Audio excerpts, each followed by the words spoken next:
Welcome back to another episode of BestowCast, and we're going to continue on in the vein of what we talked about last week, which is the DCEU, but we're going to specifically try to focus on the last DCEU property to come out in theaters, which was Black Adam. Unfortunately, I missed Black Adam in the theaters. There was 3 movies I wanted to see. I wanted to see Black Adam, I wanted to see Wakanda Forever, and I wanted to see the Avatar sequel. And I ended up being too busy and just missed all 3 of these in the theaters. So I ended up catching all. Well, I watched Black Adam on streaming. I'll watch Wakanda Forever very soon, because that is now recently out on streaming as well as physical media. And Avatar Avatar might still be in theaters. I might be able to just go to the theater someday and just watch the darn thing. This is something that's been on the docket for like forever. Like this was in our season 2, in my season 2, I should say, list to review or talk about. I don't know if it's a review. I list them as reviews because of the algorithm or whatever. I just have a heart-to-heart talk about these things. Back when this was out, I was going to say this is like November, so this has been on my docket since November, and then I was going to put it on sooner, and then James Gunn got hired as the co-CEO, and I was going to talk about that and this at the same time, and then delays happened and procrastination happened and everything else happened, and by the time I got ready to record it again, something else happened over there at DC, and specifically the DC Studios end of it, and it just kept snowballing. So I think now is probably the perfect time to talk about it. Now that James Gunn finally came out with his Chapter 1 Gods and Monsters aspect. There is of course a lot of stink that follows this movie. There was a lot of stink that kind of came into before this movie. So let's start with the pre-stink, I guess I should say. The stink that surrounded the film before it came out. The stink that probably impacted how much money that movie made, how much money that made, how much their take was, because I kind of weigh in on this. I was going to see this because it was a DC movie regardless, but I had some qualms of Dwayne "The Rock" Johnson playing Black Adam. I agree he looks the part. I agree that he doesn't, the Shazam character never had to work out. He just wears a stuffed suit. So, we got Black Adam, who's actually physically, he's got the muscles and everything to play that role. So that was cool and everything. But the problem I kind of have with Dwayne Johnson, and it's kind of a similar problem that I have across the boards with like a lot of different actors, is that basically, let's see here, like Dwayne Johnson just plays Dwayne Johnson. Like, I think I've only ever seen one movie where he actually like played a different role and actually like acted. I missed the Jungle Cruise movie because, I missed the Jungle Cruise movie twofold. I missed it because, Dwayne Johnson's in it, and I didn't really want to watch Dwayne Johnson play a ship captain. And the other reason why I skipped it was that it was like, we're capitalizing on the fact that we can make all of our rides into movies. And it's just like, can you? Like, really? Like, how did Haunted Mansion work out for you? You had one big hit with Pirates of the Caribbean, and it's like, let's just try for everything. Let's try Dumbo the ride and see what we get from it. In hindsight, when it came on to streaming, I refused to go to it in theaters. As a matter of fact, when it came out, I think that was the time Riley and I went to go see Snake Eyes, and the projector broke, and we were allowed to go see another movie, and the other movie that we could see was Jungle Cruise, or I could see Black Widow a second time. And I'm like, I'll just see Black Widow a second time. I'm not going to go see Jungle Cruise.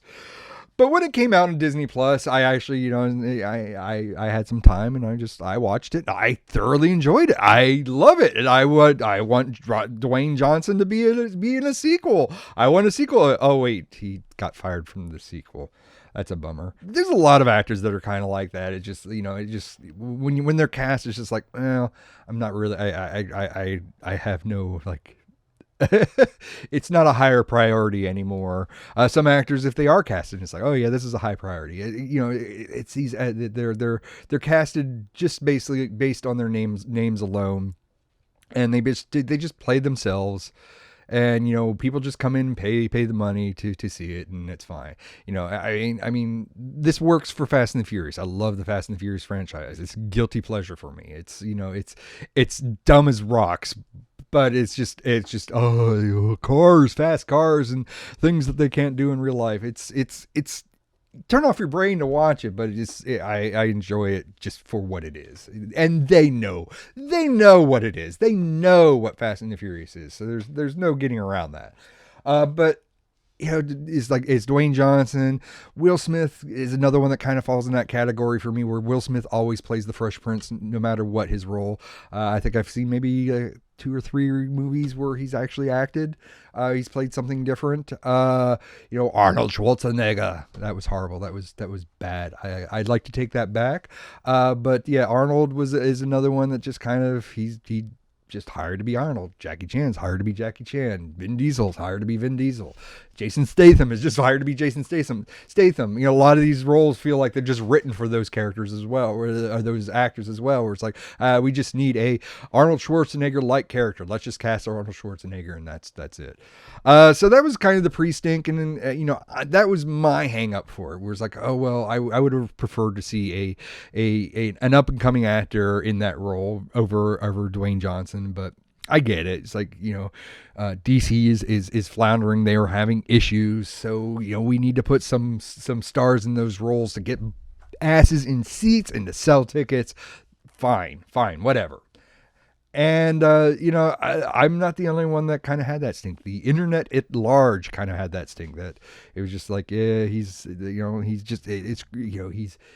oversaturated. There's something like, he said, got 5 projects going on at the same time. Like, you're talking about him possibly being at the next WrestleMania in a couple weeks, and it's like, but can he be? Because he's got a TV series, and he's got this production, he's got that production, he's got this sequel, he's got that sequel, he's got all these things, all these plates spinning, and gosh darn, that guy is 50. He is 50 freaking years old. Holy crap. Oh, wow. The internet raised the stink about that as well, and I think that might have affected their box office. So going into it and knowing about, kind of going like, oh, well, Dwayne's just going to play Dwayne. That's fine. This is going to probably be a dumb as rocks kind of movie. But it's superheroes, so I can probably, if I can do it for Fast and Furious, I can probably do it for a DC movie. And there is, you just turn off your brain, and there is no thinking whatsoever. Just enjoy the lights. And if you do that, it's fine. It's fine. It's a serviceable movie. Dwayne Johnson is probably the best in that role. It's just kind of funny because it's like, well, Dwayne never loses, and Dwayne, all these aspects, all these things that are like Dwayne Johnson, and it's like, oh, this is the archetype of like the roles that he plays, and people were pissed because it's like, well, he just plays this archetype in this movie, and the problem is Black Adam is that archetype. They didn't mold Black Adam. They didn't mold like his storyline. It doesn't feel like they molded his storyline to fit Dwayne Johnson's ego, because that's just basically how that character is. And I kind of like the aspect, Dwayne Johnson never is a team player. Whenever he's in a movie, he can't be on a team because he just takes it over. And that's an aspect that goes on with this movie. We get introduced to the Justice Society. Who knew we would ever see the Justice Society, let alone, let's see here, Hawkman, Dr. Fate, Red Tornado, which has no red in the tornado whatsoever, and Atom Smasher. So we had these 4 characters under the lead of Amanda Waller. I don't know if I don't think she's in the lead as much as she might be just contracting them, because she has the superhero prison system and everything. So she's probably utilizing, instead of utilizing the Suicide Squad, she'll just utilize, other heroes. So we get the Justice Society kind of under her thumb. It's something that's not really deeply explained. Again, you don't deeply watch this for stunning commentary story on the world today, but it's never really covered. And flash forward ahead, I think that one of the characters from the Suicide Squad and Peacemaker makes a cameo in this movie. She's in this movie, I think. Don't quote me on that. Comment wherever you can comment. Yeah, the Justice, well, I think I'm skipping all over the place. Let's, it's basically like the bad guy terrorists are looking for this crown, and this crown will open the portal to the sky and bring down the gods from hell and rain bad guy juices all over the earth. I think that was on the back of the DVD box, and in trying to stop them, these kind of rebels summon Black Adam, and Black Adam he's just eviscerating them. The new thing, the thing that became popular with the X-Men movies were Quicksilver runs in slow motion and everything happens in slow motion around him, and every movie has duplicated this ever since. That's in this movie, but it's in this movie to the degree of of just nothing but green screen and graphic effects. I mean, granted, you're not going to put Dwayne Johnson in the middle of explosions and lightning strikes and everything else, but it is what it is. Yeah, and it all plays out in slow motion. Black Adam kind of comes to the rebels' aid, comes to the people's aid over these not rebels, but over let's see here. The rebels are the bad guys, and we got the terrorists. So he's fighting these terrorists that nobody that they have to deal with every day. And he comes to their aid. And now this is where we come into the Justice Society, where it's like, Amanda Waller detects that there's this overpowered character, this overpowered superhero, this overpowered being, and, it needs to be brought to justice. It's got this interesting conflict of interest, and I don't understand where a lot of people are like, well, there's no story to it, and there is story to it. There's a little bit of story to it, where he's there for his people. It was shown during like the ancient Egyptian times that when he got his powers, that he was a slave. His kid was a slave. He was a slave. His dad was a slave, and they were all like going after this. They were going after the crown at the time. And things haven't changed, all these decades later, all these centuries later, all these millennia later, and it's still kind of the same aspect where, these people are held at gunpoint basically by these terrorists who are trying to, bring back this ultimate evil. And nobody, I assume that like it never changed. It never changed during the time, because we got to get flashbacks where Black Adam is granted the power by the old wizards. You get to see I think there's 7 of them, a comment where you can comment, but I think there is 7 of them. And in Shazam, there's only 1 left. And this movie kind of explains why there's only 1 left. Black Adam kind of kills the other ones, in a 5-second flashback. But yeah, they grant him the powers. I'm all over the damn board on this. They grant him the powers. He goes back. He fights the king. They fight for the crown, and I think that he's held on trial because of abuse of powers, or he's not utilizing the ideal that the wizards want him to have. That he's supposed to be the ultimate good, and he's kind of selfish and for himself. So he kind of gets banished. And so we flash forward, and that's where like the rebels find the inscription. She sets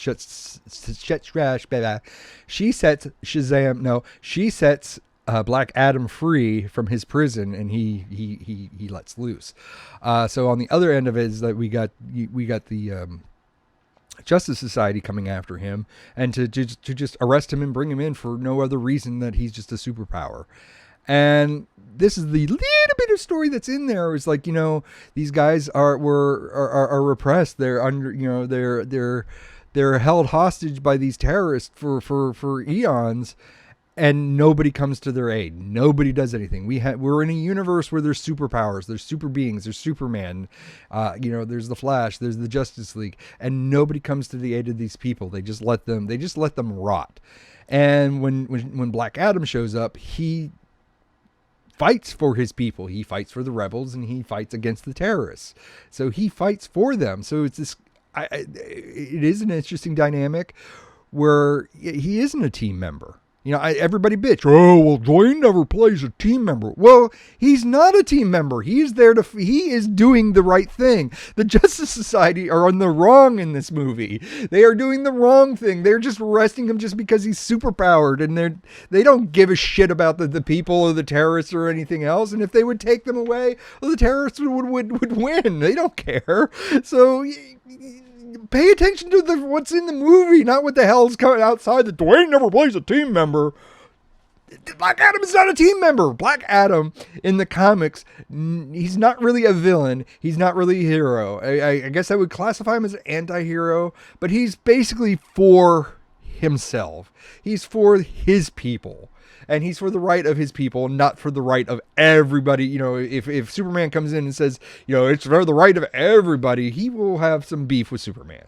And, I liked that aspect of this movie. I don't understand where people pick apart this aspect. Of course, we live in an age where you have to hate everything, and everything has to be picked to pieces. I say in the middle of a review rant. That was an aspect that I actually enjoyed. It's on HBO Max now. You can watch it. You're already paying for a subscription. Already watch it. It's out on DVD. Pick it up. It's not that bad of a movie. My God. I mean, trolls and haters made freaking Morbius a thing, and then this movie bombs. It didn't really bomb. I think it doubled. It doubled. Like, I think it was like it might be 200 million to make, and I think it made like 4, maybe 600 million. Don't quote me on that, but I know it made a lot. And I know under the standards for, Warner Brothers, where that's not enough money for them. These blockbusters have to make billions before they even give a shit. Basically, the end result comes that the bad guys get the crown. The bad guy becomes basically Satan. The bad guy sends his age-old comic book trope of sending a portal into the sky and summoning whatever evil, and Black Adam and the Justice Society have to team up to defeat this bad guy. And I kind of breezed over that kind of aspect. There's some little nooks and crannies, but I want to save just a little bit. I want to save a little bit to you guys. I want here's your homework assignment. I want you guys to watch Black Adam, and I want you to go to the Friends of Bestow TV Facebook page, and I want you to at Bestow TV and say, hey, I watched this movie and you're wrong. It's a piece of shit. Or I like this movie and you have some valid points, or here's option C, or here's option D. Go now.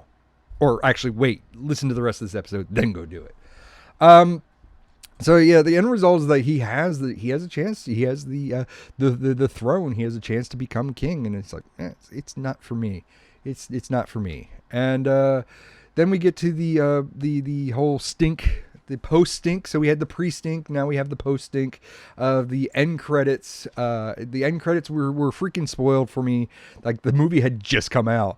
And I think like DC Comics themselves, or maybe even Henry Cavill, already had the post-credit scene where it's, Black Adam is talking to Amanda Waller, and basically like she's sending somebody to deal with him, and it's Henry Cavill's Superman, and that was supposed to be his announcement into the DC universe, the DCEU rather. That was his official Superman stepping back into the ring. And a week later, it was squashed. They finally put James Gunn as the co-CEO of DC Entertainment, and now I don't know which is right. I've seen conflicting reports. Back then it was that he was fired because basically James Gunn wants to clear the slate and he wants to work with a younger Superman moving forward. Makes sense. That's his prerogative. Prerogative. That's his prerogative. I mean, I'm okay with him getting rid of Gal Gadot and Jason Momoa as well. You know, all just I get it. Start fresh. You might have to start fresh. It's unfortunate. I mean, it's unfortunate, but it's what are you gonna do? I mean, the series, the whole DCEU has just been muck and muddy and the visions all over the place, and it's just like if they just buckle down and just do their thing, they buckle down and introduce Darkseid or Darkseid when they introduce Darkseid instead of bum rushing to we have to bum rush to Steppenwolf to get to Darkseid, and we have to have Steppenwolf come out soon because Marvel's going to do it and Marvel's going to beat us. Who gives a shit? Who gives a shit if Marvel beats you to it? Who cares? Nobody cares. I mean, the haters on the internet care, but they're going to hate either way. They're going to hate you if you got to it first. They're going to hate you if you got to it last. So just do it for the fans who want to see this shit and want to see it done right, you know?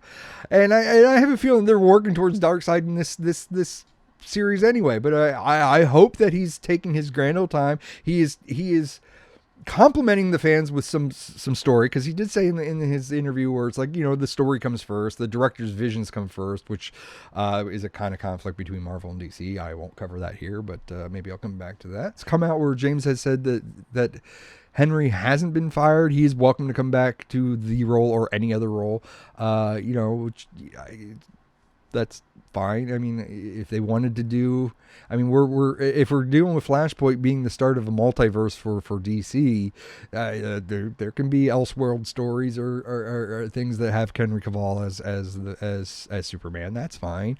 Or he can just do, you know, there's reports that Ben Affleck came back or is coming back and is playing a character that is not Bruce Wayne. Watch him play Alfred. That would be awesome. Him playing Alfred. Him playing Jim Gordon. Yeah. You know, we'll bring back Henry Cavill and he can play Jimmy Olsen. That's the unfortunate thing that you have to deal with when it comes to business in entertainment, and that shit has to happen. And like the rant that I went on last week, where, you know, it's just you guys hold, like, you guys shit on the previous films, and then all of a sudden when characters or when actors or when writers are fired from their sequels, you know, because they want to reboot the universe, then all of a sudden, all those things that you shit on were all of a sudden now sacred. They're sacred treasures.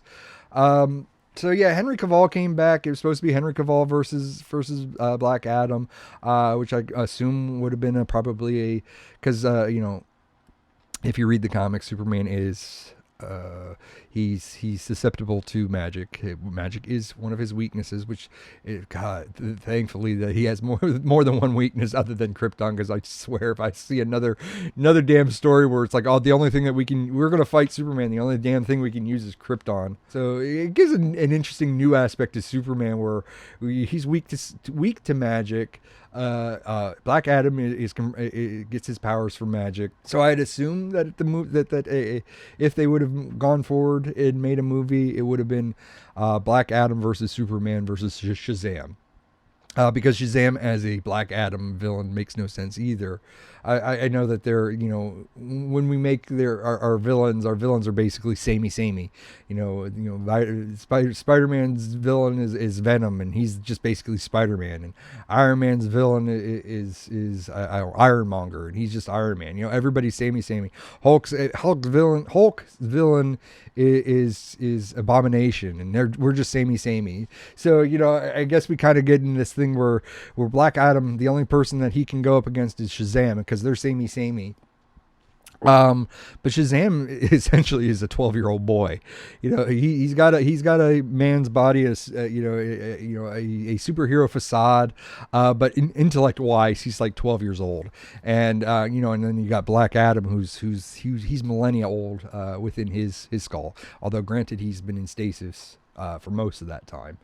So it doesn't really seem like a fair fight. It seems like Black Adam probably could manipulate Shazam if he wanted to, just because he just feed into his child intellect. So kind of seems like it would be a fun buddy thing where like Superman has to reach out to Shazam, and they have to fight Black Adam. That would have been my guess of what the next movie would have been like. It would have introduced Shazam as the potential member for Justice League. So yeah, that's where we stand. That's where we stand with Black Adam. Black Adam is, my review. Here's my review of Black Adam. It's not the worst goddamn thing out there. You guys need to relax. Everybody goes nuts about these things. I agree. Where my reservation for it was that it's Dwayne Johnson. I don't really want to see Dwayne Johnson, and that seems to be the reservation for a lot of people. But I can get out of my way sometimes too. I can get out of my way, and I can admit when I'm wrong, because I had the same feelings when it came to Joaquin Phoenix's Joker. I didn't want to have anything to do with that film. I was pissed off that they were giving Joker an origin film. And when I kind of came around and watched it, it's fine. It's $1 billion franchise. It's fine. And same with this. It's fine. Is it Joker? Is it the Joker level? No, probably not. No, Joker focused on a damn story, whereas this one, the story's there, but it's kind of all over the place. And some of the stuff, they want you to look at this and be like, oh, well, this is a part of the Zack Snyder continuity, the DCEU continuity. And it's like, is it really though? Because we've got characters like, granted, like Hawkman. Hawkman in the comics can fare through space. So Hawkman may not have been on planet when Steppenwolf came. But characters like Dr. Fate, like he's over 100 years old and he can see the future. Dr. Fate had nothing to do with any of this. Like he has no, like how does he fit into the overall continuity? This is where it baffles me, where it's like now we're back to that 1990 kind of affect where it's like nothing really connects. This is what that previous CEO of DC Entertainment wanted. It's like it doesn't have to connect. It only has to make sense in its own movie. And then it's like when you analyze it, they want to throw Amanda Waller at you and some of these other things that connected to the other movies, but then there's characters that just don't connect and it makes no sense. It makes no goddamn sense. There's some characters that were just completely wasted and worthless. I had no attachment to Red Tornado. I know that the biggest bitch on Red Tornado is not only did they swap genders on it, they made it a person of color. Who gives a shit? I don't care. My philosophy is the best actor for the role. That's fine. I didn't give a shit that it was not a male character and everything else. Matter of fact, from what I know of Red Tornado, and I don't know a lot, basically what I know of Red Tornado probably fits on a head of a pin, is that he doesn't really have any physical characteristics. He's just a red robot. He's Vision. He's basically Vision. Atom Smasher, what sucks about those two characters is that they serve no purpose in the movie. Red Tornado and Atom Smasher serve absolutely no purpose in the story whatsoever. Atom Smasher is probably the gag. He's probably the comic relief. But all in all, it came across to me where it's like, we need the Avengers light. So here we've got Hawkman, and then we've got Doctor Strange light, and we're going to add in Vision light, and then we're going to add in Ant-Man light. And we're not really going to explain we're not going to spend any time on their origins, which I guess that was a complaint about a lot of people, but I'm kind of okay with that. I think that if we would have spent time explaining their origins, that would have bogged down the story. It would have bogged down the movie even more. But I was okay with not having backgrounds to all those characters. Matter of fact, the way our modern universe works was like, while we get the Superman and Shazam versus Black Adam movie, we probably would have had an HBO Max series about the Justice Society that would have explained their backstories more, and you could have understand their origin. Fine, that would have been fine with me, because then you're not crowding a 2-hour movie with an origin for 4 characters. That's fine. And I guess the other stinking stuff that the articles that I've kind of been kicking up is that I guess like Dwayne Johnson has a lot of stipulations, has a lot of, I guess he has like final say over top of anybody else, top of the producers. So if the producers wanted to drive something elsewhere story-wise, Dwayne would kind of block that. I've seen things where he was kind of difficult to work with on set. Which I kind of get that general impression moving forward. You know, you don't get to make 15 movies in a year and not have some sort of attitude attached to you, or some sort of, you're gonna. I'm pretty sure that you're gonna have to deal with some sort of diva. I'm pretty sure Arnold Schwarzenegger's like that. I'm pretty sure Sylvester Stallone's like that. I'm pretty sure Harrison Ford's like that. I mean, I guess the complaint is that, Dwayne Johnson on his public facing side is like, oh, I'm about the character and I'm about upholding what that character means to the fans. But I guess it kind of does a disservice when you go behind the scenes and it's like, well, he's inflexible about a lot of these things because it's about making his character look the best and not necessarily anything that would make the story make any sense. I can see that. So I guess rating wise, probably, I don't know. What would be mid of the line? A, B, C, D, E. I think I'd probably go with like maybe a C. It's not dog shit.